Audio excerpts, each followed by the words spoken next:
साथियों, प्रस्तुत है मेरा एक व्यंग, तू मेडल की इच्छा मत कर। आप देख ही रहे हैं हमारी टीमें 125 करोड़ देशवासियों की आशाएं लेके हमारी टीमें ओलंपिक जाती हैं और वहाँ से खाली हाथ लौटती हैं, या फिर 1 पदक, 2 पदक, 3 पदक, 4 पदक ऐसे लेकर आती हैं। तो उसी पर मैंने एक व्यंग लिखा है, तू मेडल की इच्छा मत कर। एक बार फिर हमारी टीम ओलंपिक से खाली हाथ लौट रही है। दरअसल वे पदक रहित लौट रहे हैं।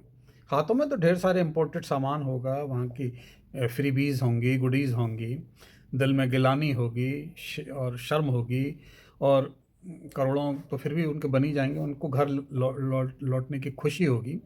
एक बार फिर टीमें एक साथ नहीं आएंगी, रात बिरात में आएंगी और कैमरे से मुंह छिपाती फिरेंगी। वास्तव में पदक ना जीत पाने में हमारे खिलाड़ियों का कोई दोष नहीं है, दोष है हमारे संस्कारों का। हमें तो यही सिखाया गया है भाई, अहिंसावादी हैं हम, और हमें तो सिर्फ कर्म किए जाना है, फल की चिंता नहीं करनी है। उसी से मैंने ये इसका शीर्षक लिया है कि तू मेडल की इच्छा मत कर।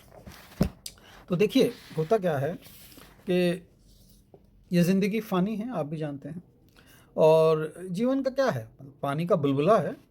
फिर ये भाग दौड़, ये ईर्ष्या, ये द्वेष क्यों? अरे, तू ना जीता ना सही, ब्राज़ील जीता ना, ब्राज़ील भी तो तेरा भाई है ना। तो वसुधैव कुटुंबकम का इससे बढ़कर और उदाहरण क्या हो सकता है? और प्रदर्शन, उदाहरण तो है ही है, उसका प्रदर्शन भी हम करते हैं। तो अब जैसे कोई एक देश है स्लोवाकिया, और सोचिए हम तो उससे भी स्लो हैं, उसने हमसे अधिक पदक जीते हैं। ये देश कहाँ है ये ढूंढना उतना ही मुश्किल है जितना अटलांटा या जहाँ भी हमारे ओलंपिक की टीमें जाती हैं उन पदाधिकारियों का पता ठिकाना, क्योंकि वो उनसे भी गुप्त रखा जाता है जिनके समन्वय के नाम पर वो वहाँ गए होते हैं। जब कोई हमसे कहे कि गोला फेंको, भाला फेंको, तो हमारे मन में अंदर तक ना बहुत चोट पहुंचती है। बापू के अहिंसावादी देश में ऐसे हिंसक खेल ना बाबा ना, मेडल ना सही ना सही, पर नो खून खराबा। अब कुश्ती को लीजिए, हमारे पहलवान यहाँ कितनों से कुश्ती करके तो अब सूची में अपना नाम जुड़वा पाते हैं। बेचारे यहीं थक जाते हैं, वहाँ क्या खाक भिड़ेंगे। सुना है जाते जाते भिड़ंत जारी थी, क्योंकि यदि भिड़ना ही था तो भाई भतीजावाद से भिड़ते, सिफारिशवाद से भिड़ते, और तब तक कुश्ती जारी रहती जब जब तक एक पार्टी हार ना जाए। हमारे एक मित्र अंतर्राष्ट्रीय ओलंपिक संघ को एक अल्टीमेटम जारी कर रहे हैं। वो कह रहे हैं कि भाई हमारे विशाल और महान देश को देखते हुए उन्हें लोहे के, लकड़ी के, टिन के, चमड़े के, गत्ते के, कागज़ के मेडल भी बनाने चाहिए, ताकि हमारे लोग, भाई कांसे से नीचे आपने कुछ रखा ही नहीं है, हमारे लोग क्या फिर खाली हाथ ही आएंगे। इसीलिए कांसे से नीचे की श्रेणियाँ का सुझाव ये है कि आप कुछ एल्युमिनियम के, लोहे के, गत्ते वत्ते के बनाएं मेडल, तो हम एटलीस्ट जीतें तो सही, उनको कुछ तो जीत के लाएं। तो फिर क्या है कि हमें खाली हाथ नहीं आना पड़ेगा ना, 7 समंदर पार तक जाएं भी और अपना पदक तालिका में कहीं दूर दूर तक नाम ना हो। तो वो गाना नहीं है, तन्हा तन्हा यहाँ पे जीना ये कोई बात है, कोई मेडल नहीं हाथ मेरे कोई बात है। हॉकी पे ना जाने क्यों हम अपना हक समझते हैं, लेकिन जिस प्रकार की परफॉर्मेंस हमारी रही है और जिस तरह के येलो कार्ड हमें देखे दिखाए जा रहे हैं, उससे हमें 10 मिनट नहीं बल्कि 10-20 साल के लिए हॉकी से अलग हो जाना चाहिए ओलंपिक्स में। और नाहक की इतनी विदेशी मुद्रा का खर्चा करते हैं, भाई कम से कम वही बचेगी। आप जाने काय को जाते काय को हैं वहाँ। कहते हैं हमारे दल में खिलाड़ियों से कहीं अधिक उनकी देखभाल को जाने वाले पदाधिकारियों की संख्या होती है। अब ये भी गलत है ना, हमें अपने खिलाड़ियों की इतनी देखभाल भी नहीं करनी चाहिए कि वो पदक जीतना उनकी प्राथमिकता में ही ना रह जाए।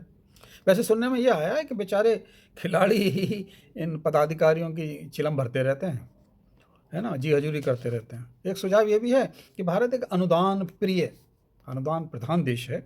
हमारे यहाँ दान लेने की बड़ी दीर्घ परंपरा है, दान लेने की भी, दान देने की भी। तो अतः ऐसे देश में, ऐसे देश जिन्हें मतलब बहुत ज़्यादा पदक मिले हैं, तो उन्हें स्वेच्छा से कुछ पदक हमें अनुदान स्वरूप दान कर देने चाहिए। बदले में हम उन्हें दूधो नहाओ पूतो फलो का आशीर्वाद देंगे, अगले जन्म उनका और सफल हो या उन्हें स्वर्ग मिले मरने के बाद, इस तरह के आशीर्वाद हम दे सकते हैं। क्योंकि देखिए, दूधो नहाओ पूतो फलो का आशीर्वाद हम अपने देश में तो देख ही रहे हैं, जहाँ इतने पूत फले हैं कि दूध कम पड़ रहा है, और इसलिए दूध में खतरनाक रसायन मिलाने पड़ रहे हैं। पदक विजेता देशों को ये बात समझाई जा सकती है कि दान देने से उनका लोक और परलोक दोनों सुधरेगा, देदाता के नाम। क्या ही अच्छा हो यदि हम हमारे देश में काल समाज और योग्यताओं को देखते हुए कुछ और अंतर्राष्ट्रीय ओलंपिक संघ से हम बात करें कि भाई इन प्रतियोगिताओं को भी सम्मिलित करो, क्योंकि हो सकता है उन प्रतियोगिताओं में हम काफ़ी शीर्ष स्थान पर रहें। जैसे बलात्कार, इस वर्ग में आप कैसे भी आयोजन कर सकते हैं, एकल आयोजन, सामूहिक आयोजन, इस तरह का, या फिर क्योंकि इसमें बड़ी अद्भुत टीम स्पिरिट देखने में आई है लोगों में। हत्याएं इंडोर भी हो सकती हैं, आउटडोर भी हो सकती हैं, दोनों खेल हैं ये हत्या वाला हमारे देश में, और बड़ा अच्छा उसका रिकॉर्ड रहा है। और घोटाले, भाई इसमें तो कमाल ही है, अनेक स्वर्ण पदक भारत की झोली में गिरेंगे इसमें तो, और अनेक प्रतियोगिताओं से तो वॉकओवर मिल जाएगा। इसमें चीनी, चारा, सड़क, पुल, मस्टर रोल, यूरिया, मकान, पेट्रोल पंप आवंटन, मकान आवंटन, गैस एजेंसी, इस तरह के बहुत सारे इवेंट कराए जा सकते हैं। रिश्वतखोरी, कौन कितनी जल्दी और कितनी अधिक रिश्वत खा सकता है, पचा सकता है, रिश्वत लेने के नए नए तरीके, इसमें भी हमारा कोई सानी नहीं है दुनिया में। और इसी प्रकार की और अन्य प्रतियोगिताएं कराई जा सकती हैं जिनमें भारत छा जाएगा, जैसे मीटर मैनिपुलेशन, ऑटो टैक्सी के मीटर, बिजली पानी के मीटर, मिलावट का मैराथन कराइए। भारत आसानी से तमाम देशों के ऊपर अपनी जीत दर्ज करा सकता है। हमारे यहाँ किस चीज़ में मिलावट नहीं है, पेट्रोल हो, दूध हो, मसाले हों, मदिरा हो, चाय हो, ओपन चैलेंज है जी। इसी प्रकार की अन्य प्रतियोगिताएं कराई जा सकती हैं। मुझे आशा ही नहीं बल्कि पूर्ण विश्वास है कि हमारी पवित्र पावन उर्वरा भूमि पर इतने सोने के मेडलों की बरसात होगी कि वह पुनः एक बार सोने की चिड़िया होने का गौरव प्राप्त करेगा। आखिर यूं ही नहीं कहा जाता कि मेरा भारत महान।